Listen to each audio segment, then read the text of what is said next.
right. So our lesson for today. So now we're going to be working with real world context problems. So first half is going to be taking sentences using math terminology for adding, subtracting, multiplying, dividing, and changing that from words into an expression or an equation or an inequality. And then second half will be in our textbook, where we are going to do real world context problems and then also identify terms, coefficients, and constants like we started. Okay. So the first thing we're going to do is fill in the notes for this handout. This is on our Google Classroom page. So we're going to be working off of this, so get this accessible. So first thing we have is at the top, we have this list of our different symbols in math and then associated words that we could see that could mean that word. Okay, that's simple. So you're going to want to pause this maybe and fill in all these words if you need to. But if we go through them real quick, adding our associated words: increase by, plus, more than; subtract, decrease by, minus, less than; multiplying, you'll see the word product used a lot, or times; dividing, the word quotient you'll see a lot, or divided by; an equal sign, the is equal to, the associated word you'll see is less than, it's just is less than. If it's less than or equal to, you will see the phrase at most used. And then is greater than, it's just is greater than, and is greater than or equal to, you will see the phrase at least. Okay, so we're going to start simple and build. So it says write the verbal phrase as a variable expression. Use X for the variable in your expression. Okay, so you'll notice all of these have the phrase a number in there. That's going to represent our X. Okay, so the first one, it says 3 more than a number. That's saying we have our number X and then we want 3 more than that. Okay, remember, more than just means plus. Okay, whenever we see this phrase more than, or we see this phrase less than, and it's meaning addition or subtraction, we're going to get in the habit of flipping the order. Okay, saying that we're starting with our number, our X, and we're adding 3 to it. All right, right, thinking if you write 3 plus X, is that okay? It is for addition. Right? X plus 3, 3 plus X, that's the same thing. Not the case when we look at subtraction, though. Okay, so this is why we want to get in the habit of doing that. When we look at 2, okay, we still have our number here. That's our X. We want 4 less than X. Well, that's saying take our number X and subtract 4 away from that. Okay, so 4 minus X is not communicating that. Okay, if we want 4 less than a number, we want to take our number X and subtract 4 from that. Okay, that's different than 4 minus X, right? If you did 7 minus 3, that's 4. But if you did 3 minus 7, that's negative 4. Those are different. Okay, so order does matter there. Okay. 3, difference of 8 and a number. Okay, so that phrase difference, actually that was one we left off up here. So let's add that in. Different. We're also going to add in this add section. Forgot those 2 up there. Okay, so add some in difference. Okay, so difference means to subtract. So it's saying subtract 8 and a number, that's our X. This one is just straightforward. Okay, we want the difference between 8 and X, 8 minus X. Okay. Or 1/2 a given number. So we want to take half of something. Well, taking half of something in math, that would just be 1/2 times X. 1/2 of X. Remember that word of means multiplication. Next one, 7 increased by, that means plus twice. Well, that's the same thing as 2 times a given number, X. So we have 7, we increase that, so we add twice a number, so 2 times X, 2X. 7 plus 2X. 6. Okay, so we have 2 less than a number. Okay, so our numbers are X. Remember, when we see that phrase less than, we're going to do minus, but we're going to flip it. So really this is saying take a number, divide it by 9. That means divided by 9. So we're going to take our number and divide it by 9.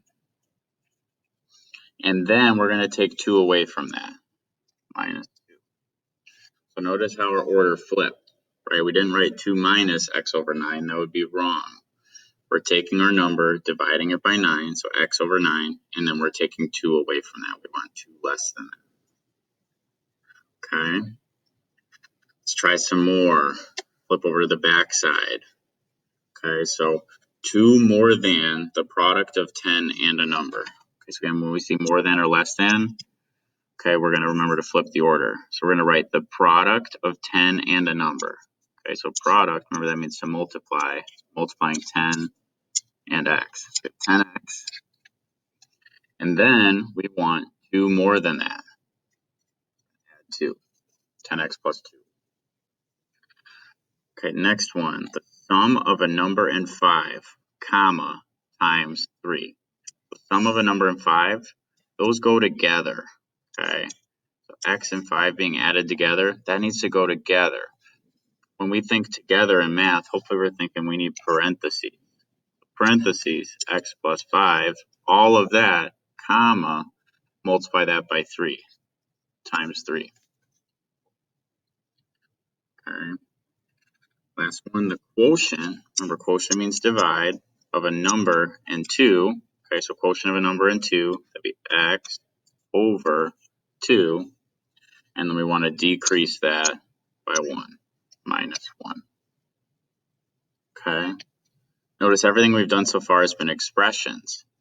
Let's take it a step further and write out some equations and inequalities. So now notice like 1 on, these are different because at the end it says is and then a number. So equals that number.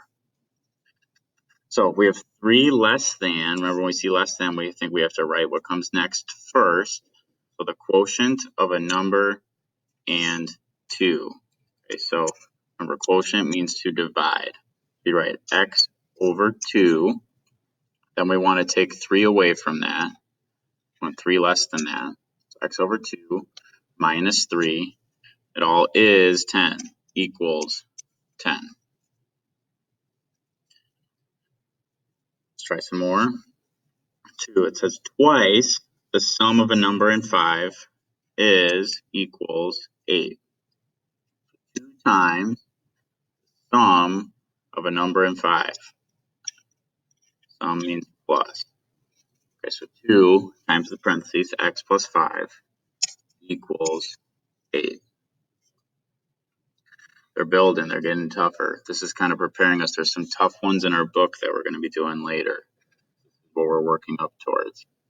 Okay, so 3, the difference, remember that means subtract, of 7 and the square of a number. Square of a number, well, that's just x squared. The difference of 7 and the square of a number, 7 minus x squared, comma, so all of that is being divided by 2 equals 10. Could also write this as 7 minus x squared all over 2 equals 10. Same thing. Right, you could write the division sign with parentheses around it or all over 2. That's a tough one.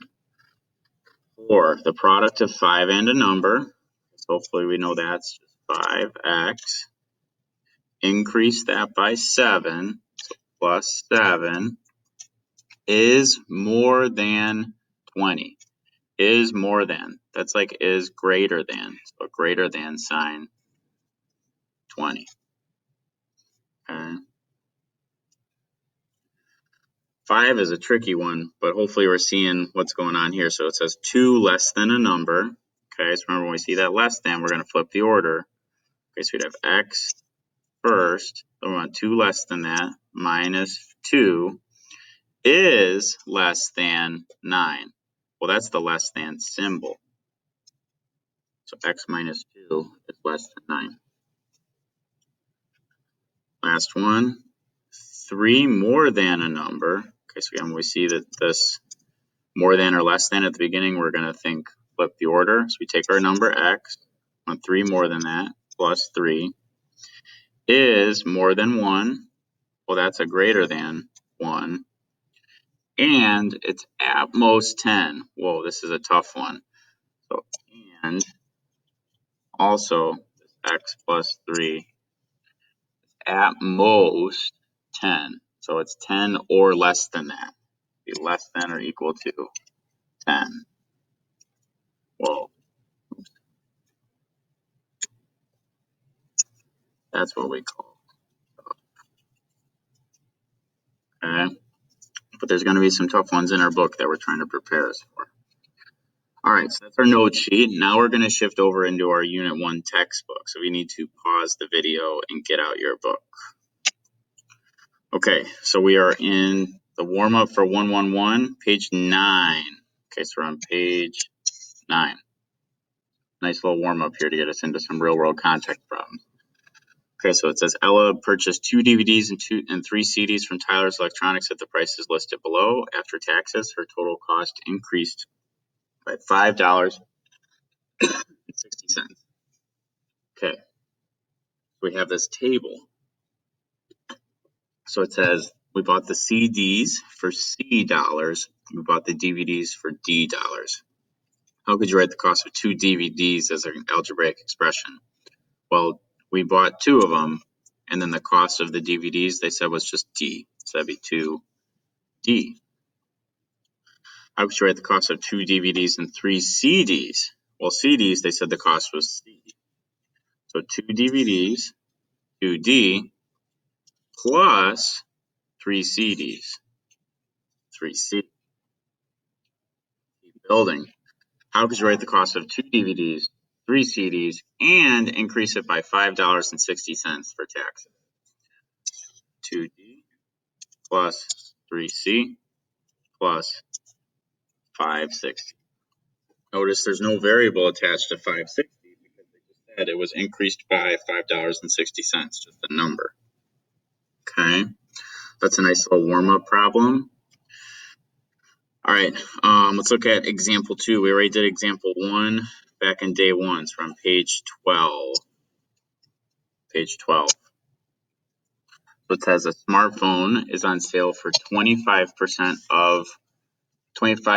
off its list price. Let's actually ignore this part where they give us the value. Let's cross that part out. It says what expression can be used to represent the list price of the smartphone? Okay. So let's identify what our variable is. Here we don't know what our original list price was. Let's say X represents the list price of phone. If we're going to put a variable in there, we need to say what it represents. When we did our notes on percents yesterday, we said each time that X was representing the list price. Okay, so we're saying X is our list price, and we have this for 25% off its list price. Okay, so we're going to write out an expression to represent that.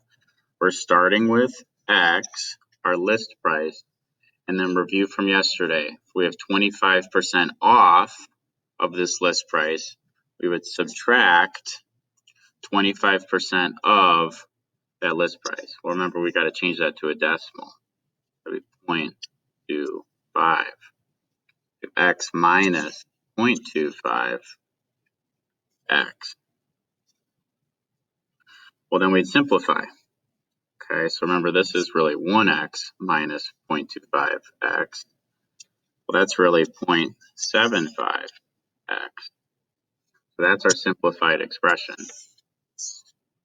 Now, it does say to practice listing out terms, coefficients, and constants. Terms, coefficients,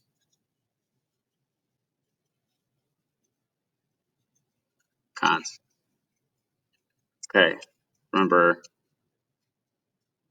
our terms, that's just all the pieces that make up our expression. So here we only have one term, right? It's 0.75x. Coefficient, that's the number in front of a variable. So here we do have one. It would be that 0.75. Constant, well, that would be just a number. Here we don't have one. We'd say none. There's no piece that's just a number here. Okay. All right, let's try another one. We look at example 3.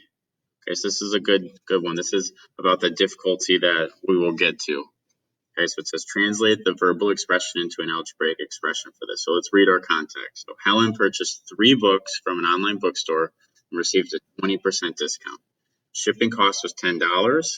Write an expression that can be used to represent the total amount Helen paid for 3 books plus the shipping cost. Okay, so first we got to identify what's our variable representing. Well, what don't we know in this context? We don't know the cost of the book. Okay, so X is going to represent the cost of a book. We want to be specific here. X is representing the cost of 1 book. Okay, not all 3 of them together, just 1 of them. Okay, so now we need to write out an expression. So we bought 3 books. So the first part of our expression would be 3x, right? But 3 books, they each cost X dollars. Okay, so we have 3x. Next, we have a 20% discount. Okay, so we want to take off 20% of those 3 books.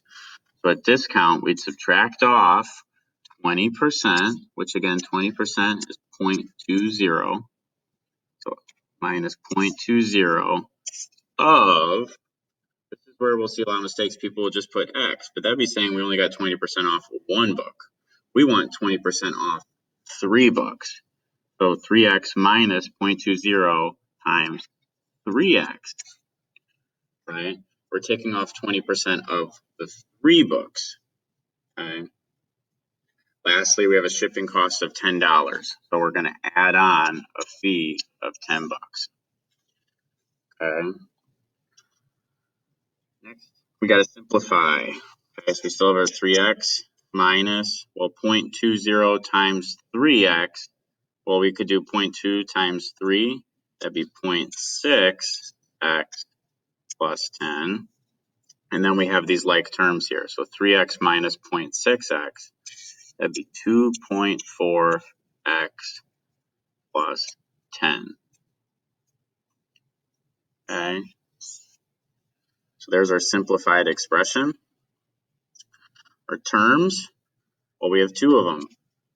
2.4x, comma, 10. Ignore this factors question. We're only doing terms, coefficients, constants. Coefficients, well, that'd just be the one number that's in front of a variable, 2.4. Notice we did not write 2.4x, just 2.4. Constants, that's just the number. Okay, so not 2.4, 10. Okay, because remember, no matter what we put in for x, 10 is still just 10. That's why it's a constant. No matter what happens to our expression, 10 will still be 10. Okay?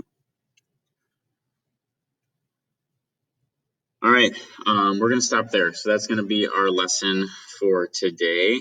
Okay, so that's what we're going to be practicing in our practice problems. Okay, so on our Google Classroom page, it'll detail what our homework is for tonight.